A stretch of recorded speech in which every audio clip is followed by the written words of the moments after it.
He's a good guy. I'm giving you a build-up. Good guy. He is. Yes, definitely. That's an easier talk about. That's an easy one. And you know, great.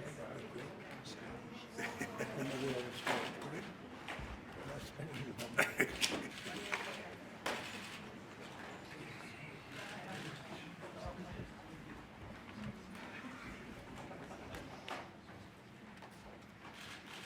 Well, thank you very much, everybody. We have a extremely respected man in the Oval Office today, and a friend of mine for a long time, a very good friend of mine.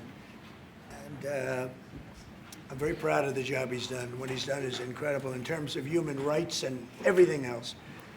And he's the Crown Prince, the future king, and I just want to pay my greatest respect to your father, the king, who is an amazing man. I met him early on. He greeted me at the airport at an age that was pretty high up there, and it was about 117 degrees, and he was standing on the red carpet as I came out of the plane. And he's amazing. And when I met his brilliant son, it was at the Oval Office. Shortly thereafter, you came in representing the country, and I called the father. I said, "This guy is fantastic." And I don't know if that helped you or hurt you, but obviously it couldn't have hurt too much, because here you are, right? But we had a great meeting, and the office has changed quite a bit, and we inherited a mess. You actually told me you thought the country was in big trouble. I'm not going to use the exact word that you use. I refuse to say that you thought our country was dead a year and a half, 2 years ago, but our country was in trouble, and now we have the hottest country in the world. You said that also. And we do. We have the United States is right now the hottest country in the world. And between the tariffs and the election, November 5th election, we've done things that nobody can believe. $21 trillion will be the amount invested in the United States or committed to invest in 1 year. So I'm here 9 months. We're up to almost $18 trillion. Biden, as an example, the Biden administration, if you call it that, it's not, to me, it was the Biden lack of administration. They were less than $1 trillion for 4 years. We're going to be $21 trillion for 1 year. I think that's hard to believe. The biggest in history was a certain country, $3 trillion. We're going to be $21 trillion. On top of that, prices are coming down. We inherited a mess with high prices. The worst inflation in the history of our country. We had inflation that was a single 4 years, the worst inflation in the history of the United States. Gas prices through the roof, and that's after destroying our petroleum reserve, which was meant for wars and big emergencies, not to try and win an election. They opened up the reserve so that people get $3 less in gasoline, and it didn't work. They got about 3 cents less, because as big as those reserves are, they're peanuts when you're talking about that kind of traffic. And we're rebuilding the reserves. We're doing all of this, and we've done a job. We're also bringing down prices very substantially, and we've already brought them down very, very substantially. Gasoline is way down. I think you'll be seeing $2 gasoline, but we're now at $2.50, $2.45. Some are lower than that. It was $4.50, $5, $6, $3.50, $3.75. Under Biden, all different numbers, but way high. And we have energy way down. But the biggest thing to me, because I know what it means in jobs, is the fact that we're at over $17 trillion, Scott, and we expect to be around $21 trillion in 1 year. And that's many times bigger than, in history, the highest number was $3 trillion. And we're going to be at $21 trillion. That means new plants, new AI, new auto plants. We have auto plants coming in from Canada, from Mexico, from Germany, from Japan. Toyota just agreed to invest $10 billion on new auto plants, all American workers. We've never been in a position like this. You can go back to the beginning. Our country has never been in a position like this. And it really is because of the fact that we use tariffs to bring all this money in. And you're going to see the results in a year when these plants start to open up. We have more plants under construction now than at any time in the history of our country. And these are big plants. These are the biggest plants anywhere in the world. And I want to thank you because you've agreed to invest $600 billion into the United States. And because he's my friend, he might make it $1 trillion, but I'm going to have to work on him. But it's 600. We can count on 600 billion, but that number could go up a little bit higher, yes, sir. I don't know. We'll see. But we appreciate it very much. So Saudi is going to be investing at least $600 billion, and that means investments in plants, in companies, money on Wall Street, and what it really means for everybody that really counts is jobs, a lot of jobs. We have a lot of jobs. So I just want to thank you. We've been really good friends for a long period of time. We've always been on the same side of every issue. I think we've done a great job in wiping out the nuclear capacity of Iran. Nobody else could have done that. No other president would have done it. We had the pilots in the Oval Office right here. We were celebrating a very successful attack. So I had them in with that beautiful B-2 bomber that's over there.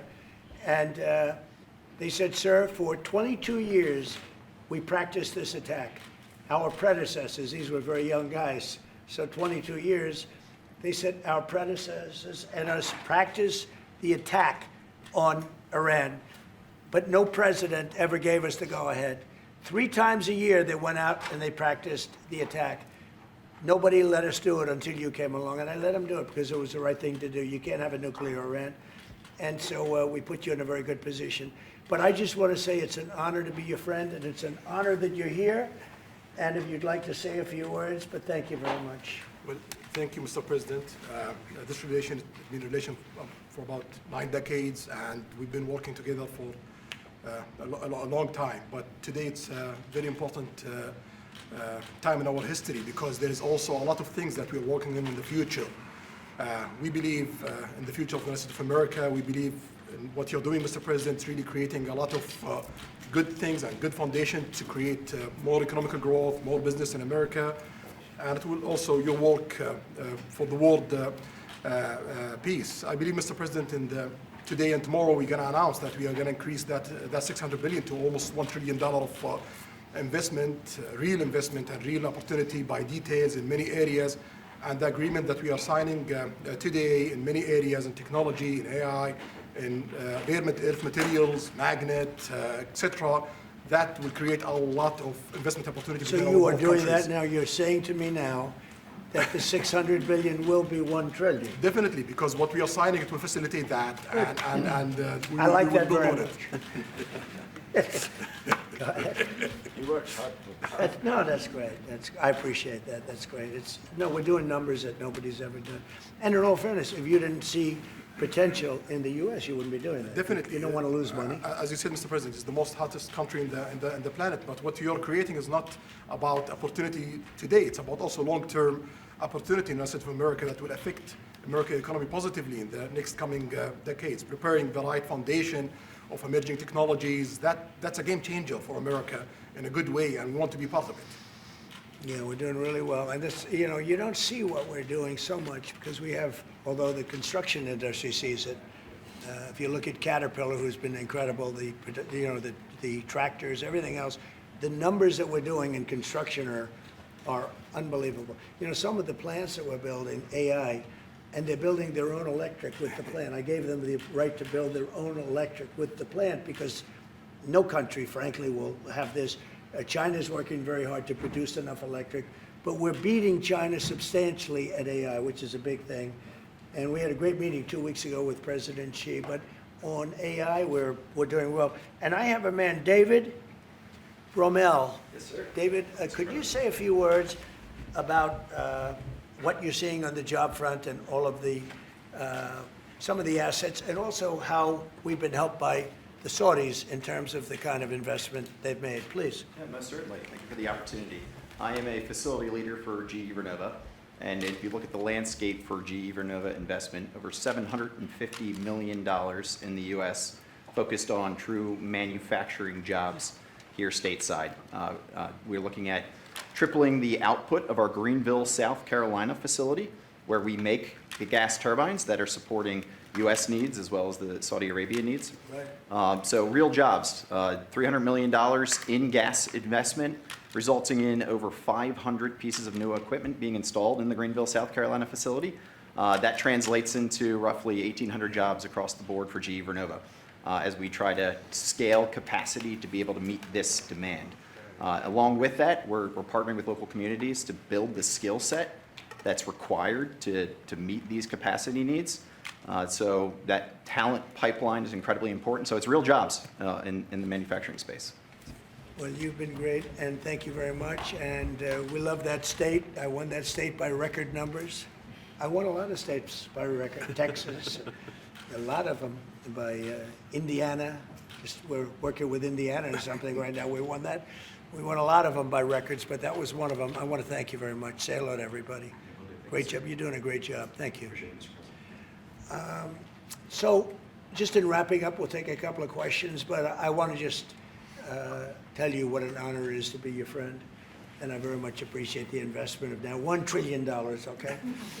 I'm glad you got that out. I didn't want to be the one to tell them, but that's great news. We keep increasing, Mr. President. I know. Each time the opportunities are just increasing more and more. Well, the opportunities, right? You know, we're doing better. Even if you look back 6 months ago, I mean, now all of a sudden you feel even better. So, and I think we're only going to go in one way. Does anybody have any questions? Mr. President, have you approved the export licenses for advanced chips to Saudi Arabia? The export licenses? We are working on that. We're negotiating that right now. Marco, do you want to talk about that, or Scott? Well, I mean, that's part of what we may have announcements on that later today. But that's what we've been working on is the mechanics by which something like that could be achieved. And it's part of the broader process, part of this broader engagement and cooperation between our two countries. Certain levels of chips, yeah. And for the Crown Prince, Your Royal Highness, you're talking about $1 trillion of investment. Could the kingdom continue to do that with oil prices in the mid-60s? Yeah, we are not creating a fake opportunities to, please America, please President Trump. It's real opportunities. For example, when you ask about the AI and the chips, Saudi Arabia have a huge demand of, a huge need of computing power, and we're going to spend in the short term around $50 billion by consuming those semiconductors for our needs in Saudi Arabia. And with the agreement that we're going to have with United America, that will allow us to focus that consuming power in the short term by $50 billion from the United America, and long term with hundreds of billions of dollars in the long term. So there's a lot of real opportunities that fit to our need in Saudi Arabia and fit to our investment strategy. Mr. President, is it appropriate, Mr. President, for your family to be doing business in Saudi Arabia while you're president? Is that a conflict of interest? And Your Royal Highness, the U.S. intelligence concluded that you orchestrated the brutal murder of a journalist. 9/11 families are furious that you are here in the Oval Office. Why should Americans trust you? And the same to you, Mr. President. Now, who are you with? I'm with ABC News, sir. You're with who? ABC News, sir. Fake news, ABC fake news, one of the But the worst, question is one of the legitimate, worst sir. in the business. But I'll answer your question. Thank you. I have nothing to do with the family business. I have left, and when I've devoted 100% of my energy. What my family does is fine. They do business all over. They've done very little with Saudi Arabia, actually. I'm sure they could do a lot. And anything they've done has been very good. That's what we've done. We've built a tremendous business for a long time. I've been very successful. I decided to leave that success behind and make America very successful. And I've made America more successful by far than it ever was, and that it ever could have been, no matter who was president. There would be nobody bringing in $21 trillion, that I can tell you right now. As far as this gentleman is concerned, he's done a phenomenal job. You're mentioning somebody that was extremely controversial. A lot of people didn't like that gentleman that you're talking about. Whether you like him or didn't like him, things happen. But he knew nothing about it, and we can leave it at that. You don't have to embarrass our guest by asking a question like that. Okay, since you asked, Mr. President, please, go ahead. if you allow me to answer. I feel painful about, the families of 9/11 in America, but, we have to focus on reality. Reality based on CIA documents and based on a lot of documents that Osama bin Laden, he used Saudi people in that event for one main purpose, is to destroy this relation, to destroy the American-Saudi relation. That's the purpose of 9/11. So whoever buy in that, that means they are helping Osama bin Laden's purpose of destroying this relation. He knows that strong relation between America and Saudi Arabia, it's bad for extremism, it's bad for terrorism. And we have to approve him wrong and to build our relation, to continue developing our relation. It's critical in the safety of the world. It's critical against extremism and terrorism. About the journalists, it's really painful to hear, anyone that been losing his life for, no real purpose or nothing illegal way. And it's been painful for us in Saudi Arabia. We've did all the right steps of investigation, etc. in Saudi Arabia, and we've improved our system to be sure that nothing happened like that. And it's painful and it's a huge mistake, and we are doing our best that this doesn't happen again. Mr. President, Mr. President. this side, Mr. Thank you, President. Mr. President. The Crown Prince has been instrumental in helping lifting the sanctions on Syria. Will there be any joint investment between the U.S. and Syria? And will you visit Damascus? Are you from Syria? No, but Where are you from? I'm from Palestine. Oh, you're making a lot of progress, huh? Very good. Well, they like me. The Palestinians like me. The Palestinians are doing very well, actually. I think we're working very closely with a lot of people that make everybody happy, including Israel, the Palestinians, and everybody. That's very interesting. No, I think that, I will tell you, the Crown Prince called me, and he specifically asked me if I would lift the sanctions on Syria, because he wants to see Syria make it. As you know, the leader of Syria was just here, and we had a great meeting, and he's a strong guy, and I guess you need a strong person to run it. And I think Syria's made tremendous progress. We did lift the sanctions at the request of the Crown Prince. Also, the president of Turkey, Erdogan, called me specifically. He said, if you don't lift the sanctions, Syria doesn't have a chance. If you do, they have a very good chance. And between the two of them and some others, I lifted the sanctions. And the results so far have been pretty good. President, You are- Can I ask you a question about the F-35s that are being sold Sure. to Saudi Arabia? Are these the same ones that are being used by the Israeli military? And if so, how does that allow for the qualitative military edge for Israel? And then I want to ask you, because you brought up the plight of the Palestinians, are you aware of relocation flights to South Africa that are taking place right now? Which flights? There are relocation flights that are taking place. Some Palestinians are being charged up to $2,000 I'm a not going to seat. South Africa for the G20 because I think their policies on the extermination of people are unacceptable. So I'm not going, so I won't refer to anything having to do with South Africa. South Africa has behaved extremely badly. But I will say that when you look at the F-35 and you're asking me, is it the same? I think it's going to be pretty similar, yeah. How will that This affect- is a great ally, and Israel's a great ally. And I know they'd like you to get planes of reduced caliber. I don't think that makes you too happy. They've been a great ally, Israel's been a great ally, and we're looking at that exactly right now. But as far as I'm concerned, I think they are both at a level where they should get top of the line. Yes, please. Can I just quickly ask for the Crown Prince, if I could just ask about the direct talks between U.S. It's all right, Steve, 1 second, go ahead. Have you reached an agreement on a U.S.-Saudi defense treaty today? And are you going to bring up the Abraham Accords in your discussion? I already brought them up. What did you say? I think I got a positive response. Would you like to respond? Yeah, so put you on the spot. yeah, so definitely we believe having a good relation with all Middle Eastern countries it's a good thing, and we want to be part of the Ibrahim Accord, but we want also to be sure that we secure a clear path of two-state solution. And today we have a healthy discussion with Mr. President that we're going to work on that to be sure that we can prepare the right situation as soon as possible to have that. I think we're, I don't want to use the word commitment, but we've had a very good talk on the Abraham Accords. We talked about one state, two state. We talked about a lot of things in a short period of time. We'll be discussing it further too. But I think you have a very good feeling toward the Abraham Accords. Yes, definitely, Mr. President. We want peace for the Israelis. We want peace for the Palestinians. We want them to coexist peacefully in the region, and we will do our best to reach that day.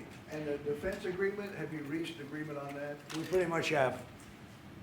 Mr. President, Question for the Crown Prince, if I could just finish. We have reached agreement on that. Mr. I wanted to ask you about the direct talks between the United States and Iran. Have you been fully briefed on that, and are you concerned at all about how this might impact Saudi security interests? Well, we are close ally. We'll be working closely together on that issue, and we will do our best to help to reach a deal between the United States of America and Iran. And we believe it's good for Iran's future to have a good deal that will satisfy the region and the world and the United States of America. So we will do our best to see that day happen.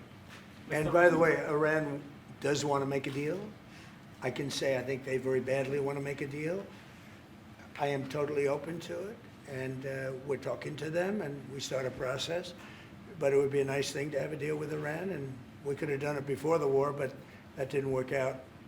And something will happen there, I think. But they would very much like, I mean, they may say something else, but they would very much like to have a deal. Mr. President, you announced that you are going to sell 35 F-35 Say jets. it. You said you are planning to sell the F-35 jets to Saudi Arabia. Yeah. Is it part of the security agreement?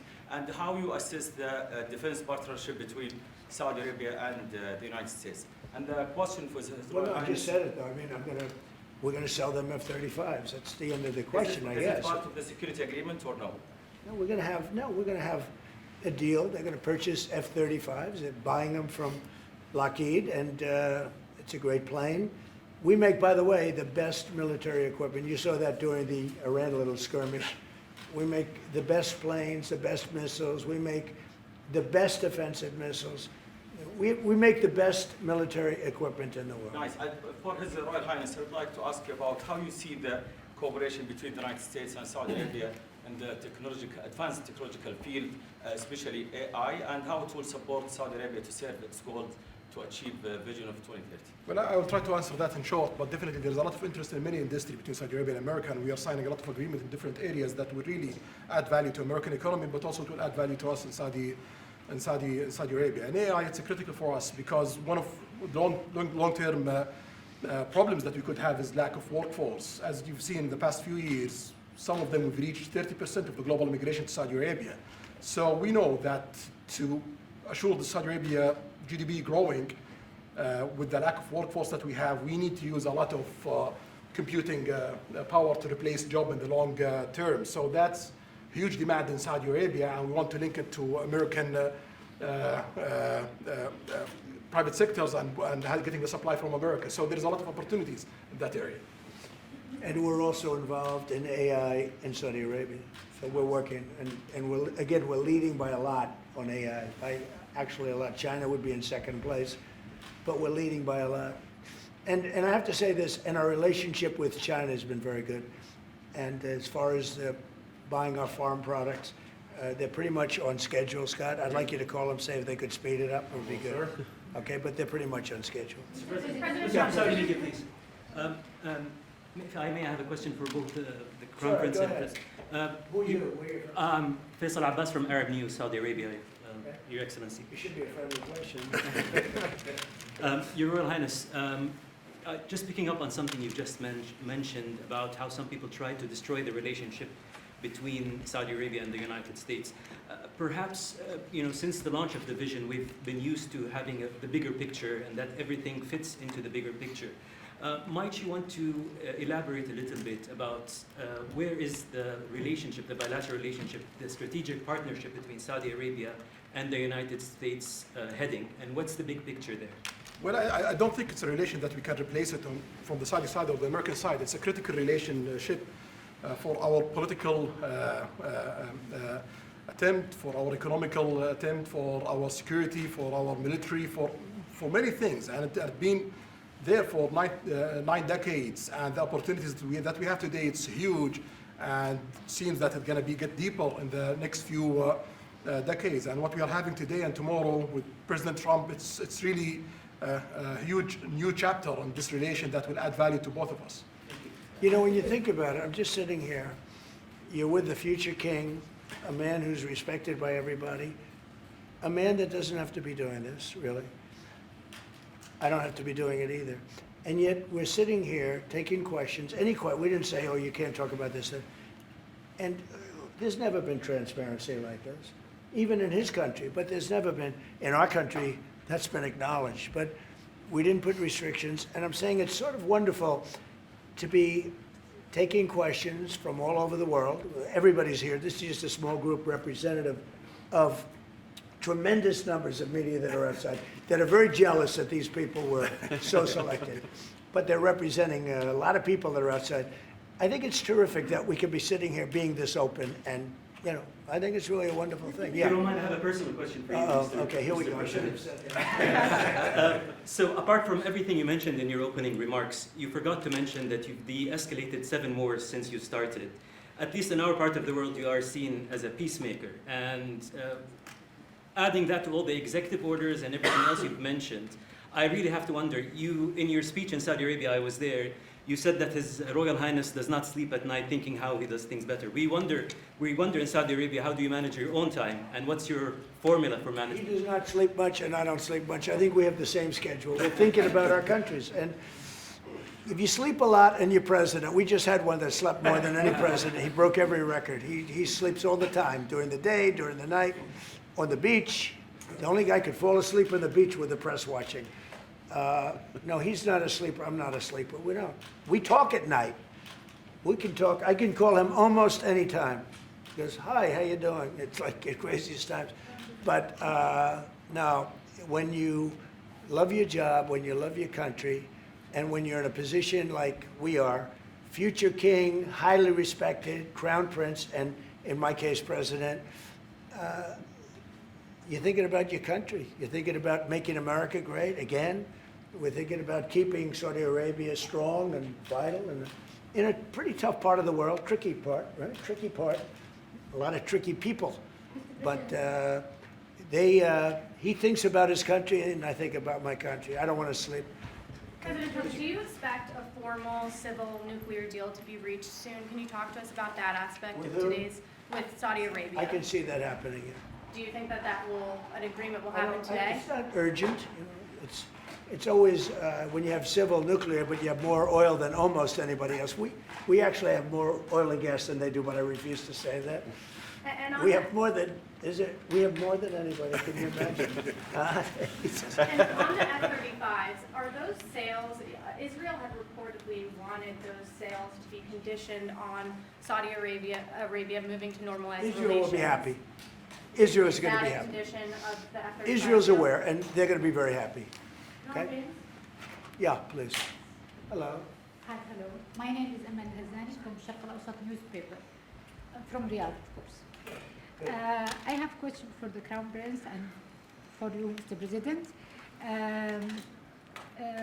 Crown Prince of Saudi Arabia, how much you expected from developing the cooperation with the United States in the field of new energy, AI, supply chain?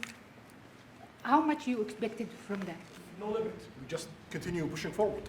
There's no limit. So we just push forward for all the opportunities that we have. You have to understand, this is really a great ally. Just the fact that they're now doing, I came in here at 6, I did not know that. I was pushing for the 1 trillion, but he didn't tell me that. Now he told me. This is a great ally of ours. You know, when you invest $1 trillion, that's national security for us too, because it creates jobs, it creates a lot of things. And I would say, Scott, right, when you hear one country is putting $1 trillion into the United States, that creates national security. And, you know, I think that they don't have to say that, but I think a big part of that is also the fact that tariffs are in play. But even beyond tariffs, that's a real ally that will do that. Creates a lot of power for the United States. We are also in Saudi Arabia very happy because this much of Saudi money is a function here, and of course it's come back for us for benefits. So it's complementary interest. So this is the I think what's different the friends and ally do. Well, look, I love the country of Saudi Arabia. I know the people very well. The level of treatment that we go when we go to Saudi Arabia is something that is incredible. And the people like us, and I think they really like America, especially when I'm president. I mean, I don't think they liked America so much maybe for 4 years recently. I think Obama treated Saudi Arabia very, very badly, as you know. And I think Biden didn't have any idea where the hell he was. So I don't think Biden knew the difference. How would you describe the future relationship with Saudi Arabia? I mean, from the strategic aspects, would you describe that? Say the relationship is with? Yeah, the level of economic I would say politics top and of the the line. leadership. It's as good as it can. I don't think it can get much better. We have a country that trusts us, and that's why they make that investment. If they didn't trust us, they couldn't make that investment. And we trust them. They've been very reliable. Now, I rebuilt our military in my first term, and we spent trillions of dollars, and we gave away some of it in Afghanistan stupidly because we had stupid people running our country. But we gave away, but that's, as much as it was, it's a tiny fraction of what we put here. And we're bringing our military to a new level, the highest level ever. We have those plants are going out. And again, it's all American jobs and everything, so it's good for a lot of reasons. But as far as Saudi is concerned, no, I don't think our relationship could be better. I don't think they had a great relationship under Biden, and I don't think they had a great relationship under Obama. But they have a great relationship under Trump. When we did the Presidential Walk of Fame, you saw that, right? And we're walking, and I asked the Crown Prince, so outside of Trump, because I blow everyone away, who was the best president for Saudi Arabia? And you could, maybe, it's an interesting answer, I don't know. Roosevelt, who started it, which is a Democrat. And Reagan, he's one of the historical presidents that have close ties with Saudi Arabia. But we've worked with all presidents. Does Trump blow them all away? No, it's another league, Mr. President. Mr. President, And Trump doesn't give a fist pump. I grabbed that hand. I don't give a hell where that hand's been. I grabbed that hand. Remember Biden? He travels for 20 hours, gets out, and he gives a fist bump. No. When you get out of the plane and you got the future king and the man who's one of the most respected people in the world, you shake his hand. You don't give him a fist bump, right? We don't want to ask you about that, but I can't imagine you were thrilled. You were like a little bit surprised. He's a fantastic guy. You don't do that. Yeah, please. We're getting closer to the end of the year. Have you started the interviews for the Fed chair? Yes. Who have you interviewed? I think I already know my choice. Who is it? Well, I liked him, but he's not going to take the job. He refused. You like Treasury better, right? Much better, sir. So we are talking to various people. And frankly, I'd love to get the guy currently in there out right now. But people are holding me back. He's done a terrible job, hurting housing a little bit. The truth is, we've been so successful, we've blown past his interest rate stupidity. He's been wrong. That's why I call him too late. He's too late. Jerome Too Late Powell. He was recommended to me by a guy that made a bad choice. And it's too bad. But despite that, it's having very little impact because we have all of these things happening. But it has an impact on housing to a certain extent. He's a fool. He's a stupid man. But we have some very good people. Yes, sir. You'll be sitting down with them in the near future, and We have some surprising names, and we have some standard names that everybody's talking about. And we may go the standard way. It's nice to every once in a while go politically correct. But we have some great names. Steve, Have you please. talked to President Maduro of Venezuela yet? Are you still open to that? He wants to talk. Yes, sir. Yeah, I'm open to talk. I talk to everybody. But no, he wants to. They treated us very badly. They sent all of their prison population into the United States, and we're getting them out rapidly. But he sent all of his, and he sends drugs into the United States and other things. No, he treated us badly. He was dealing with a bad president, and he was able to get away. We have now, I think we have the strongest borders anywhere in the world. Nobody's coming in unless they come in legally.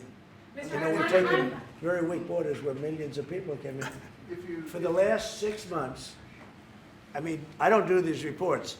They say 0 people have been able to come in. Is that pretty good? I don't know if President, that's right, but it's- Mr. President, why wait for Congress to release the Epstein files? Why not just do it now? You know, it's not the question that I mind, it's your attitude. I think you are a terrible reporter. It's the way you ask these questions. You start off with a man who's highly respected, asking him a horrible, insubordinate, and just a terrible question. And you could even ask that same exact question nicely. You're all psyched up. Somebody psychs you over at ABC. They're going to psych it. You're a terrible person and a terrible reporter. As far as the Epstein files is, I have nothing to do with Jeffrey Epstein. I threw him out of my club many years ago because I thought he was a sick pervert. And I guess I turned out to be right. But you know who does have? Bill Clinton, Larry Summers, who ran Harvard, was with him every single night, every single weekend. They lived together. They went to his island many times. I never did. Andrew Weissman, I hear. All these guys were friends of his. You don't even talk about those people. You just keep going on the Epstein files. And what the Epstein is a Democrat hoax to try and get me not to be able to talk about the $21 trillion that I talked about today. It's a hoax. Now, I just got a little report, and I put it in my pocket, of all the money that he's given to Democrats. He gave me none, zero, no money to me. But he gave money to Democrats. And people are wise to your hoax. And ABC's, your company, your crappy company, is one of the perpetrators. And I'll tell you something. So why not just sign it now? I think the Why not license just do it now? should be taken away from ABC because your news is so fake and it's so wrong. And we have a great commissioner, the chairman, who should look at that because I think when you come in and when you're 97% negative to Trump and then Trump wins the election in a landslide, that means obviously your news is not credible and you're not credible as a reporter. So I've answered your question. You should go and look at the Democrats who received money from Epstein, who spent their time. Larry Summers was with him all the time. That creep of the fund guy was with him all the time. What's his name? Who? Reid Hoffman. I don't know Reid Hoffman, but I know he spends a lot of money on the radical left. Reid Hoffman, in my opinion, should be under investigation. He's a sleazebag. And those are the people, but they don't get any press, they don't get any news, and you're not after the radical left because you're a radical left network.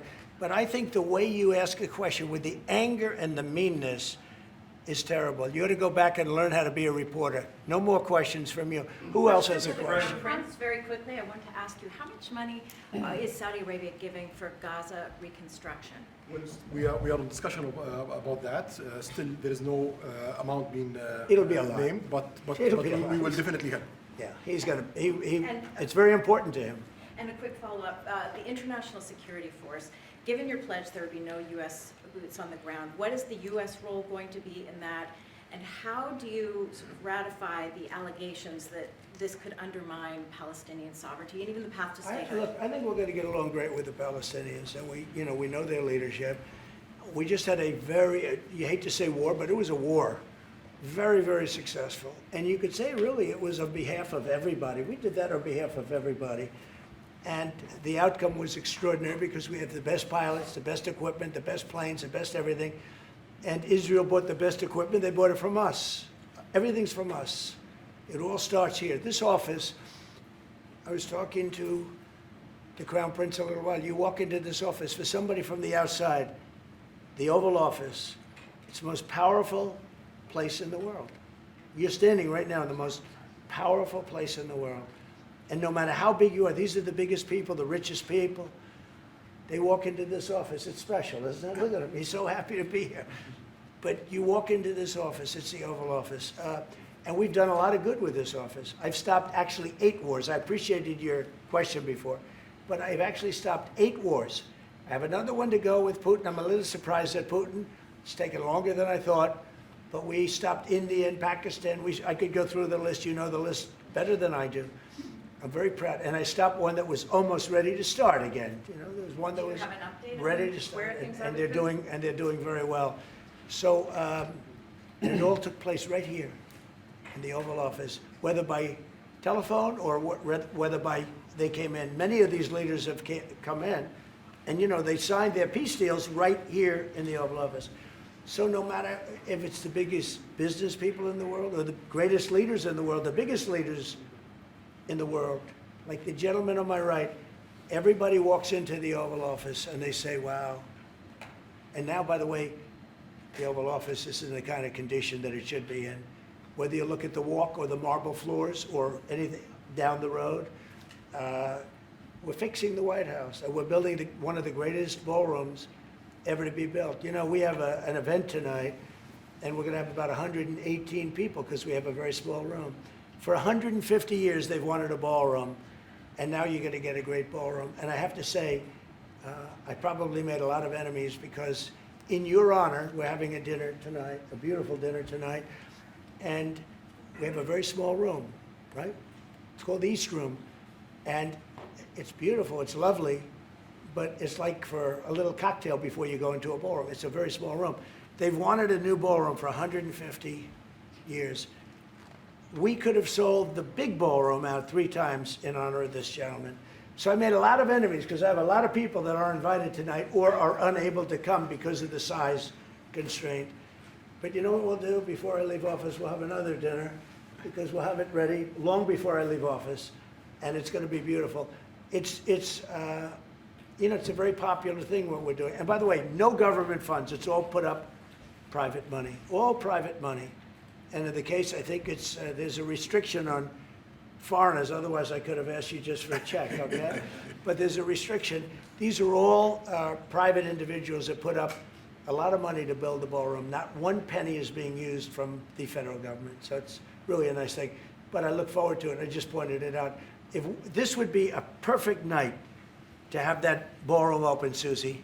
If we had that open, we'd have a lot of people very happy. Right now, we have a lot of unhappy people because they all want to be with us tonight to honor this great man. Thank you all very much. Thank you. Thank you, Press. Thank you, Press. Thank you, Press. Everybody out. Let's go.